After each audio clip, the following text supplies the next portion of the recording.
Welcome to the Darkstream, Voxday, voxday.net, and unauthorized.tv. We got the D-Live chat rolling. I'm told audio is good. I'm told video is good. Aether is in the house. Congratulations on the Fox News update. Glad to see that the new crowdfund's going well. Just firing up the UATV chat here. Sam says, we have been quarantined. I don't know exactly what that means unless you're making a reference to the subject. Aether says, thanks for the boost today. Much appreciated. You're quite welcome. Aether is a veteran of the arbitration wars. So he knows his business, and of course, because he knows his business, he also knows that there's not. Correct me if I'm wrong, but there's really no point in attempting to take the various crowdfunding companies to arbitration or anything, because their terms of service, if I understand correctly, basically guarantee nothing, provide you with nothing, give you no rights. It's kind of amazing how many people still use them. Courts of New York City, New York law, no way I'm trying that. No, it would be foolish, especially because the way that it works is that the terms in the contract, which are uniformly written and provided and enforced by the crowdfunding company, literally says the person, once the people are given away money, they have absolutely no right to expect anything. They only give the money back when they cancel these crowd funds to make it look good. They don't have to.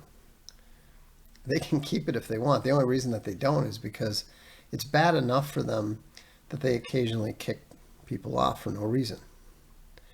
But when you're looking at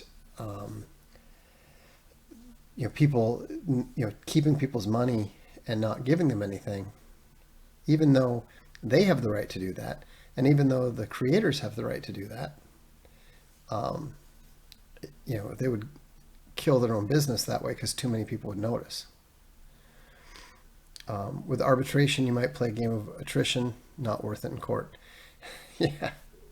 Or you might play in a game of attrition and find out that deep pockets are keeping them afloat. There's one thing that we've learned over the years, and that is that the mainstream reality is even faker, even more fundamentally false, even more of a fraud and a charade than you can imagine. Cactus Eater Bear says that last arbitration was brutal. It was indeed.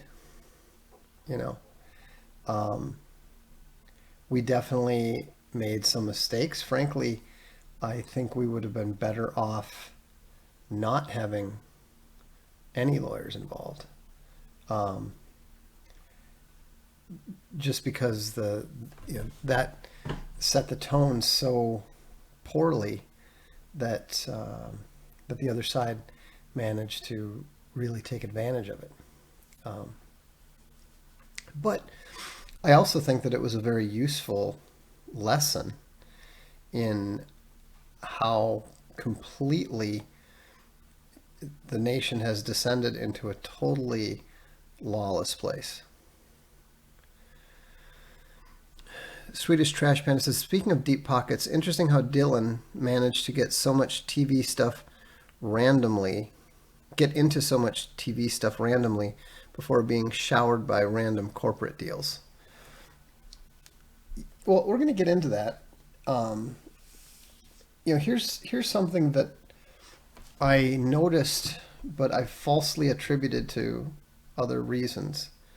Um, Now, a number of you know that Castalia House has published some very big name authors. We've published some very, very successful authors.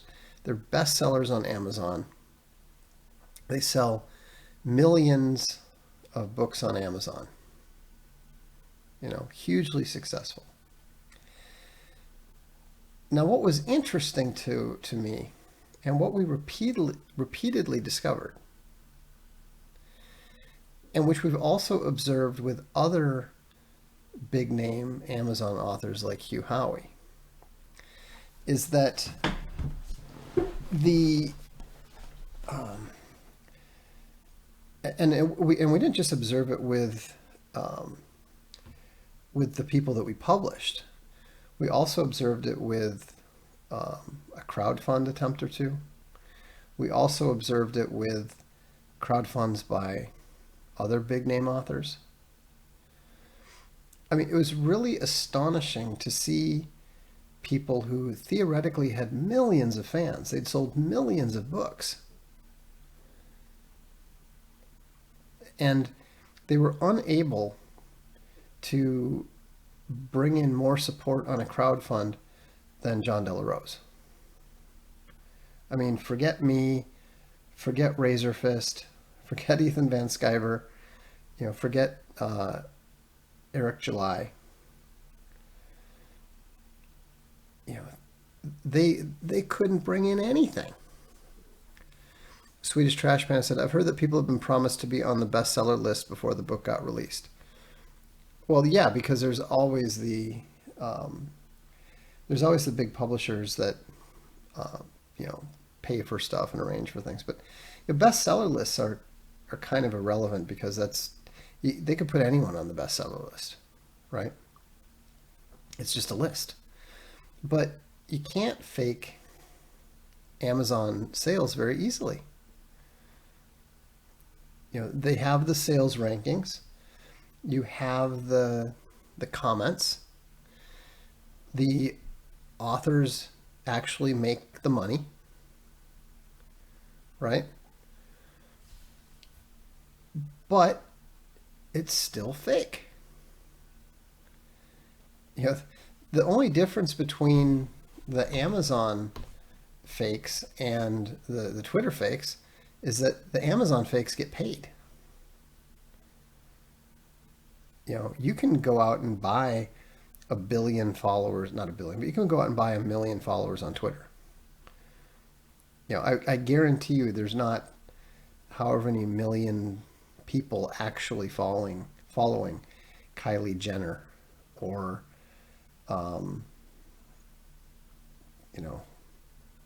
Kim Kardashian or any of the people that supposedly have these huge followings. They don't. It's all fake. And one of the things that we're seeing is that as the age of free money ends, a lot of these frauds are gradually being exposed. More and more are going to get exposed. I mean, it's really astonishing.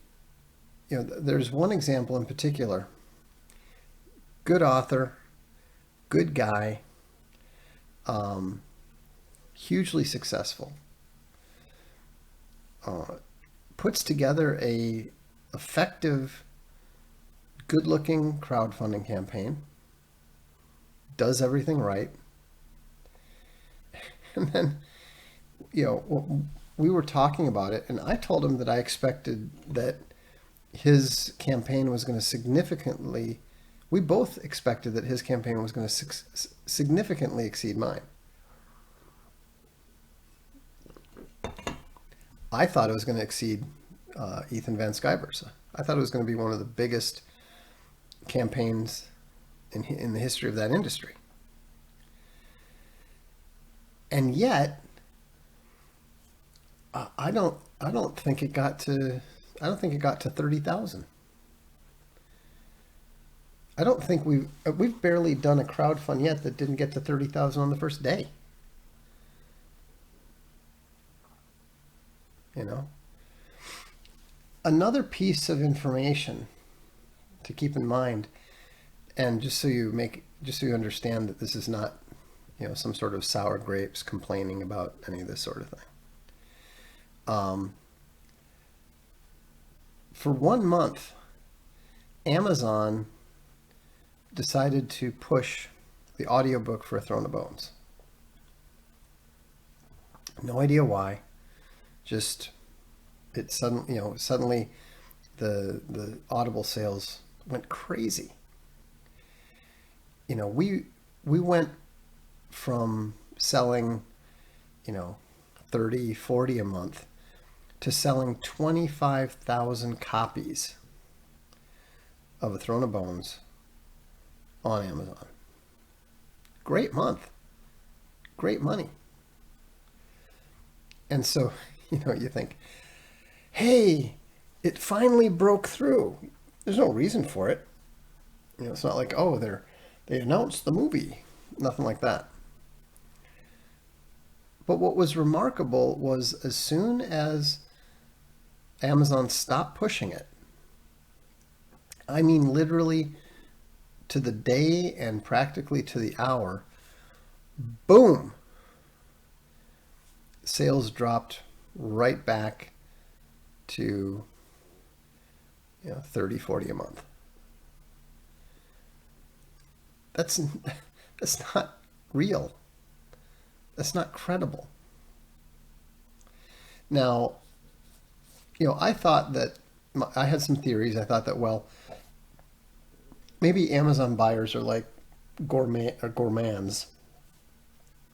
They're all-you-can-eat readers, so they're not really dedicated to the authors the way that people who buy books are. But that's nonsense. There's nothing special about the act of reading a book electronically. Most of the books that I've read by Haruki Murakami have been electronic, and I wouldn't quite consider myself a Murakami fanatic, but I'm definitely a fan. I definitely talk about his books, occasionally post about them, etc., etc. So I don't find the notion that, well, they're just Amazon fans as opposed to real fans. I don't find that credible. That was my reasoning at the time. But looking back, I don't think that's the case. What I think is the case is that it's like lottery winners. In order to keep the game going, they need to have lots of winners. And so, there's probably, I mean, the funny thing is they've actually set something up that is overtly a pool of money that gets distributed on the basis of some rules set by that. But what if there's another pool that is also distributed, only it's distributed as if they're sales? How would you know? How would I know? Now, obviously, there are people really reading them. It's not as fake as Twitter, where you've got somebody with 1 million followers and 3 likes. It's obviously fake.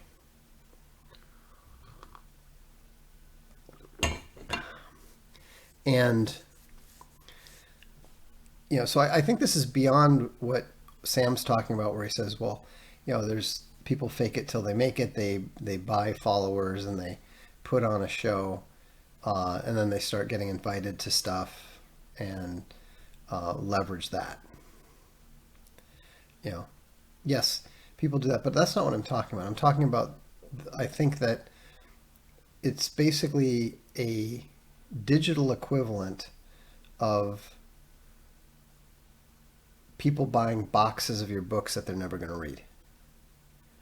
Obviously, some people do it. You can go to any best-selling author's book page on Amazon, and see that there's a lot of real, legitimate comments by people who've obviously read the book. But here's the problem. ChatGPT and the use of AI text generation is going to allow that weakness to be covered. So now when you buy Twitter followers, Facebook friends, etc., they're going to be able to populate the comments.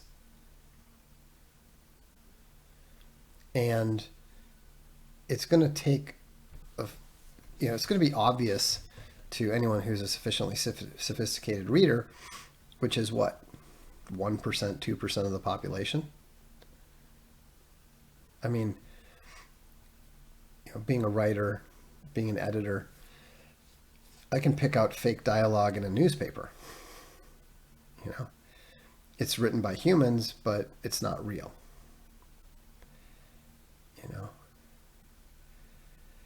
And then the police fired 2 shots, and he collapsed to the ground and said, "You got me, you dirty rat."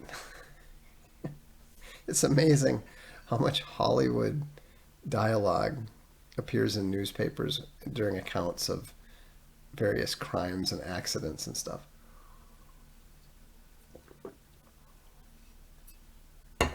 There was that guy who turned out to be fake. He was supposedly like the first guy on the scene after a school shooting. And he was talking about how this little girl had been shot, and she'd been shot in the face, and her face had been completely blown off. I was like, I remember going, I don't remember reading that the guy had a shotgun. It was just clear that he was just making the stuff up. They just say stuff that's not even possible when they're not using straight up Hollywood dialogue. AI right now is even more obvious, but it's good enough to fool most people. No chances. Would they cook the books to inflate their valuation or user engagement? Well, it's really both. I mean, the purpose of Amazon, at least as it relates to the books, is to control which writers are successful and which books people read. They don't get everybody. They're not worried about that. But they manage to sideline the people that they disapprove of, and they manage to elevate the people that they want people to pay attention to. Trash Panda's right. So just funny how widely spread the mainstream approved people get their books read. Yeah, exactly. Jordan Peterson isn't even a writer. He's a terrible writer.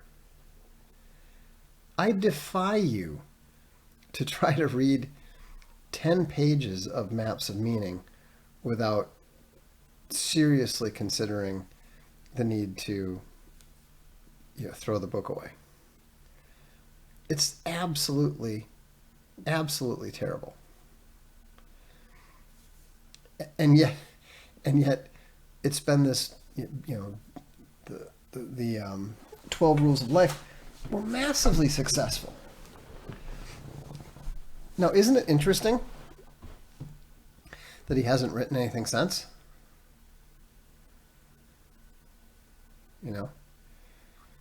It's so obvious. It's so obviously fake. The success is so obviously fake. But the money is real. That's the thing. The money is real because the money has been free. It's just literally distributed, liberally to people that either openly support or at least serve the narrative. And if you don't serve the narrative, then you're going to be suppressed. You're going to be sidelined.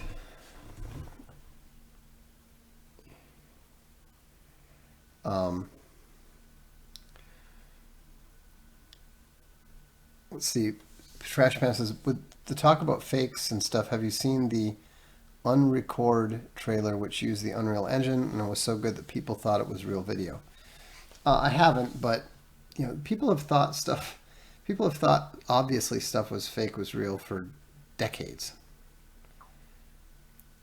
Absolutely decades. Um, and I think that people who are immersed in the internet and internet video and 3D games and that sort of stuff don't have a particularly sophisticated ability to distinguish between what's real and what's fake. And so, but what I was getting at is, are we on the same, when I said, are we on the same internet? Um, I'll be happy to watch it, and I'm sure it is groundbreaking. But, uh, you know, and it'll be cool if it is that good. We've been talking about this since we designed some of the first 3D accelerators, and the joke always was reality is 100,000 polygons a second or something. Um, but yeah, Orpheus is right. That old radio broadcast, War of the Worlds, where people actually thought we were invaded by aliens. Maybe they did. I mean, now of course you look and you're thinking, maybe it's fake. So, we have some. Yeah, that's something else I need to say. Also, is thanks to all the new subscribers. We've got at least like 40 new subscribers today. I think that fake ass moon landing must be one of them. He says, "I love the layout and the look of this site. Good job, Vox and company." Um, well, thanks for coming on board. I just put up the post because I realized that um, I don't talk about unauthorized enough on the blog.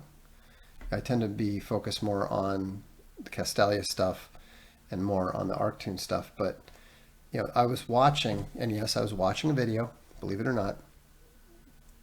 Um, Somebody had said that Razorfist had solved his video stuttering problem. So I went and watched the video called Silence Communist. And it was so good. It was some of the best corporate history and commentary that I've seen in a long, long time. And I thought, what we've got here is really remarkable. Because I had just been putting up a Chuck Dixon video that I'd also watched because he was addressing a point that I wanted to understand about comics history. And I realized, we take it for granted. Coddington is convinced that this is fake. This is a very convincing fake. Um, Hey, I gotta watch the stuff to make sure that it works occasionally. Um, this does not mean you can start sending me videos, okay? Um, but yeah, Razorfist was just excellent, and Chuck's commentary is really really good. John Delarose is keeping us up to date on stuff that's going on in the science fiction, fantasy, and comics world. You know, there's a lot of really good, really interesting stuff. Um, and I'm optimistic that we're going to be bringing on some new creators in the next 6 months or so.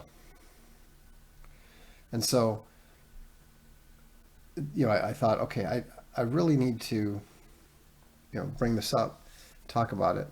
Um, Fencing Bear, I don't really know what to do. Fencing Bear is my poster child for um, do everything in a way that will prevent people from paying attention. Um, the it, the Forge of Tolkien thing is practically a gold mine.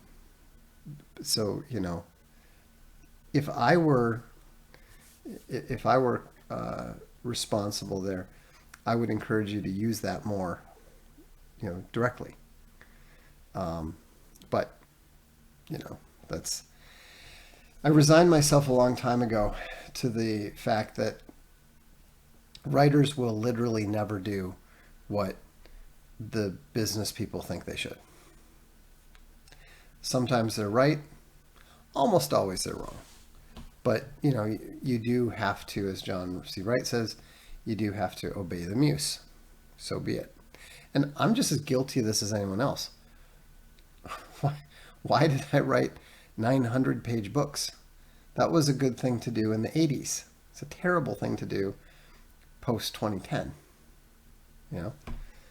What's smart is what Razorfist and the legend Chuck Dixon are doing, and is writing short 30,000 word books that you can crank out. People love it. And you're going to sell probably more than you'll sell of the big fat books that take 10 years to write. So there you go. Etherstar says the documentaries are great too. Yeah, I would like to get more documentaries up there. One of these days, I'm going to dig into some of those services where you can actually, arrange to buy the rights to show them, because I think it'd be good to have more, more documentaries. I'd love to get to the point where we can afford to start actually making them. And that's part of why I thought, okay, well, let's try to be a little bit more encouraging of people to actually subscribe, because it would be good to be able to do our own documentaries. There's a lot of important subjects that we could address. It'd be cool to do a Irrational Atheist documentary. There's plenty of room for documentaries on economics, history, etc., etc. Anyhow, but to get back to are we on the same internet? How many of you played MMO games? How many people remember playing World of Warcraft, Lord of the Rings Online, Warhammer Age of Ragnar? And one of the things that you realized is that, you habitually went to the same server. You had to choose a server. You didn't just get randomly assigned a server. You would choose a server. And so, being in Europe, I customarily played on the Hellfire server. Mostly because it was always kind of funny when it would say, Hellfire is full. Your expected waiting time is 10 minutes. It always made me think of the Disturbed song Overburdened. Anyhow, if you go into Hellfire, you will meet people that there. There was somebody who was playing an elven mage or whatever, that when I happened to show up, she would usually get in touch, and then we would team up and blow through some quests together. And then there's also when you go into the battlegrounds, there were maybe 15 or 20 people that were accustomed to playing with my character, and they would always demand that he get that the captain or the generalcy get assigned to me, because we were crushing the horde at that point in time. And so what's interesting though is that you never saw anyone that you knew in real life that was playing the same game that was on a different server. You're both in the same thing. You're both in the same game. You might even be in what is technically the same world. Theoretically the same world. what looks like the same world, has the same physical geometry, same mountains, same trees, same quests, but you're on a different server. And that was necessary, obviously, because of the limits on how many people a server could handle. I think the back then the limit was in the hundreds at a time. And it was always disappointing when you got to the higher levels, because if you went to like the one that was after Altarock Valley, no one was ever there. You know, just you couldn't find anybody. That was the problem that Age of Conan had, and in fact, that's why I provided them with my APC design, because it would have helped them solve the problem of there not being enough people to play the online battles.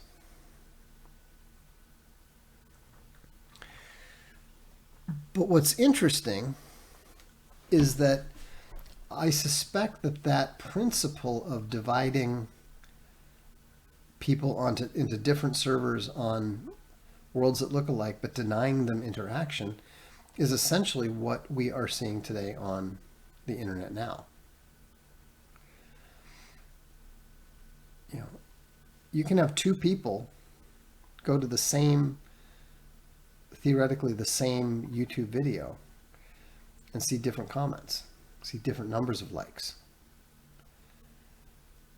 You know, people say, oh, well, that's just because they're using the phone browser instead of the computer browser or whatever. But that's the same thing.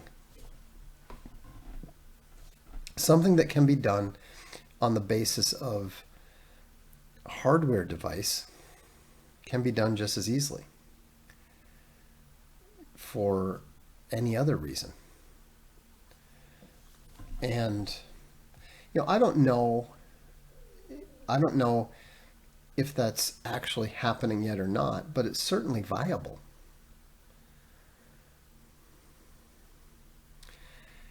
Yeah, Aethersar says, A/B testing has long been a feature of the web. Now it's a permanent feature. Right. So, you know, it's a form of segregation.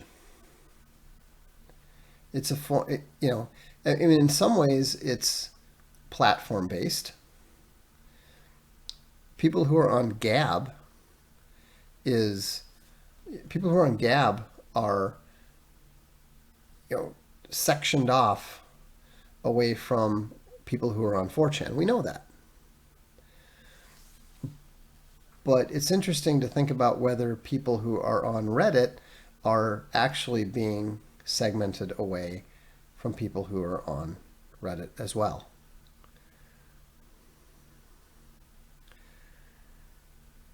Grime Knight says, as someone that works at a marketing place, I can confirm the A/B testing thing. People will get served different pages based on their marketing segmentation. Right. I think that's part of it.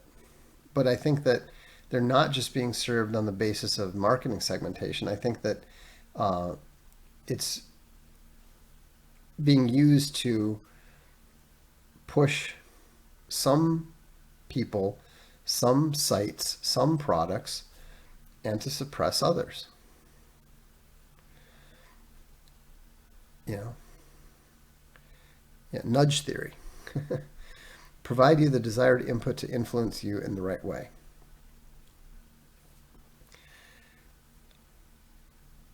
Yeah, Renee says, my 26-year-old coworker had never even heard of Rumble.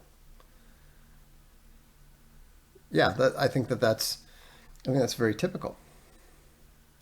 And it's really interesting too to see the difference in how something as simple as a $5 paywall allows you to avoid that problem, mostly because you're already self-segregating. You know, I suspect that's the main reason that Social Galactic is, you know, not just ignored. I think it's not even seen. It's people are not even aware of it. And Sam says, my YouTube feed has become full of content creators discussing the military over the last 8 months or so. Yeah, I think that it's pretty obvious that they are attempting, to, you know, the masters of the narrative are attempting to prepare the conservative crowd to fight, to volunteer, to support war. I don't think that they're probably doing that on the left wing side. I think that they're probably talking up things like, Black Lives Matter or Pride or whatever the equivalent is. Magnus says, we saw in the Twitter source code that they had flags for is Democrat and is Republican. Right, so we know that the technology exists and is being used for those purposes.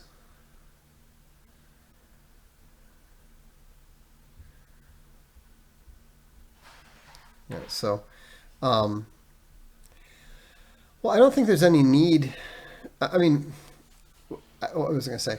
This also might explain the complete lack of utility that now exists with the search engines. I mean, search engines are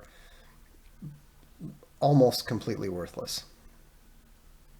I was looking for a specific type of sewing machine today, and even when I typed in the exact manufacturer, model number, etc., I got 3 links. And what was even more shocking was that on the top page, there were links to things that had absolutely nothing whatsoever to do with what I was looking for. And this wasn't Google. I mean, this was on all of them. Google, DuckDuckGo, Brave, Bing. None of them work.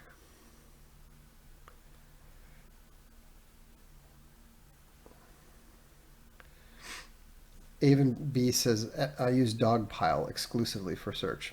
I'll give it a try. But, but we'll see, we'll have to see how it goes. Anyhow, this is Google's 14,000 results turns out to be a totally fake number. Not even surprised. Not even a little bit surprised. I mean, all of this stuff is, we talk about Clown World being fake and gay, but it is much, much more fake than you realize. No matter how paranoid or dystopian or crazy you think it is much, much worse. But again, just like with AI, that's not really a major problem for us. Because if you don't play the game, if you don't play the SEO game, and you just focus on good, beautiful, and true, if you just focus on doing quality products, providing quality service, you can avoid it. You just can't blow up quickly. It's not going to blow up quickly. And especially since the world is becoming more, less monetized, as it's becoming more real again. It's not important to play the game.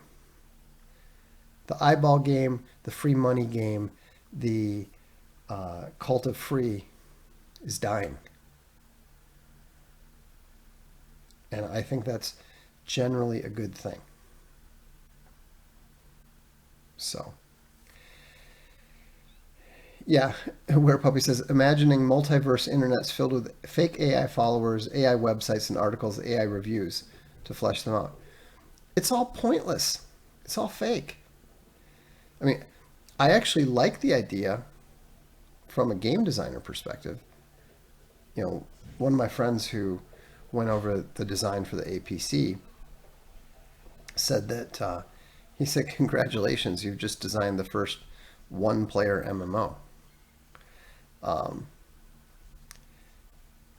but you know, for a game, maybe that's good. Uh, for a world in which we're supposed to actually have a real economy and so forth, I don't know. I don't think so. Anyhow, thanks again to all the new subscribers. I have to sign off now because I've got some stuff to do. But we'll be back soon. I'm Vox Day, and this is the Darkstream.